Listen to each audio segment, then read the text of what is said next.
When the AIDS epidemic was at its peak in the 1980s, playwright William M. Hoffman wrote a play about it. It was one of the first off-Broadway plays based on this issue. It was called As Is, and it won an Obie Award in 1985 to commemorate the 25th anniversary of the Studio Theater on Theater Road is staging the play again. And with us today is Lehman College professor William M. Hoffman. Welcome to the show. It's a pleasure having you here. Hello.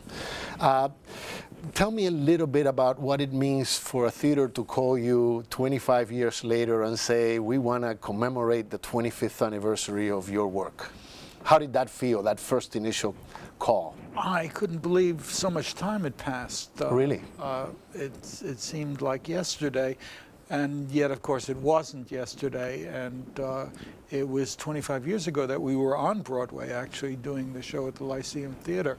And at the height of the AIDS epidemic, as it was then. Obviously, it's not as hot a topic as it is, as it was back then. The city of New York is not as scared by this epidemic as we were back then. But has the play needed change over the years? Is this an adaptation of the original play, or is it going as is going to be presented? No, they're presenting it as it was. Okay. And they're presenting it as a piece of history, as well they should be. No, I haven't rewritten the play in the slightest. All right, and is it still relevant? I believe so. We'll find out, won't we? Yeah. Unfortunately, the AIDS pandemic is still with us, and there is also another aspect of the play that we forget that the play is also about the characters, about the emotions, about this powerful love story, and I think it holds up very well. In its own time, the Ibsen's play Ghosts was set during the time of the syphilis pandemic. And so people wondered if the play would have a life after the syphilis pandemic, and it does have a life. It is, so my play isn't about AIDS, it's about the characters. Okay, so let's go back 25 years and tell me before you wrote the play, what inspired you? What told you, I have to do this? The death of so many of my friends. I felt... so this was personal? Oh, God, yeah. When I first heard about the AIDS epidemic, I couldn't... There wasn't even a word for AIDS. It was called gay-related immune deficiency. Right. And I thought it was some kind of joke. I couldn't figure out how a virus could figure out who was gay. So I thought it was funny at first, and then when people I know started to die, until I think I must have crossed out about 100 different people from my address book. Wow. Then, you know, I had to write because I was losing my mind. So it was a form of therapy for you? At first, writing the play? Yeah, partly, yeah.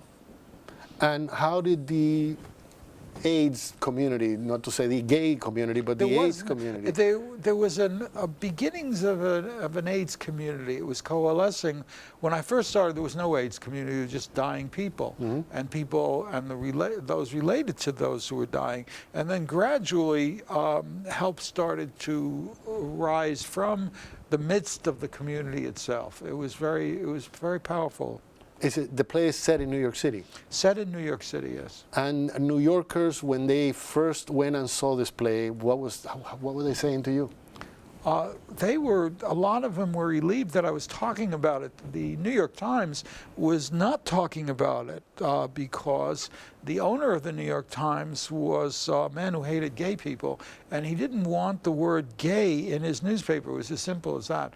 And you couldn't talk about this disease without talking about gay people, and so it's amazing how much things have changed since then. Oh, you bet. So there are a lot of people who would not talk about this because it was not proper to talk about, etc. It became proper when someone you knew was dying or dead. So the central theme of the play, you would say, is love, or is tragedy, or is... No, the central theme, as I wrote it, was that love can conquer spiritually over death. Not physically, certainly, but you can, that love is very powerful and can see you through terrible moments. So it was a very serious subject, but you managed in it to... Is there humor in there? Did you manage to... There's lots of humor in the play, because I noticed the people who were doing better than those who were not, those with a sense of humor tended to do better. It was not a happy fate for people in general, but it was, humor helped, and I needed something myself to get me through it. So winning an Obie Award, was that the recognition of... An Obie, and I also was had a nomination for a Tony and a Pulitzer nomination. That's wonderful. So tell me, Bill, how did that feel? I mean, was it... It felt great. Because of what they were saying about the issue by awarding you this? I felt useful. That's what I felt. I felt that in the face of what was going on, this horrendous situation, that I could do something. I felt useless before, and then I felt useful. I felt I was being used by the situation. That was wonderful. And it made me feel that people can do something in the face of catastrophe. It gave me not an optimistic feeling, but an empowering feeling that you don't have to lie down and roll over.